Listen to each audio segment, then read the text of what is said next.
तुझा शब्द की थेंब हा अमृताचा, तुझा स्पर्श की हात हा चांदण्याचा, तुझा शब्द की थेंब हा अमृताचा, तुझा स्पर्श की हात हा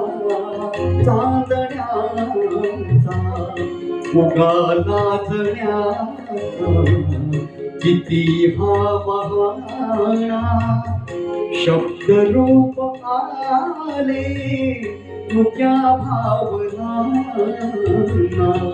धुंदी कळाना धुंदी फुलांना.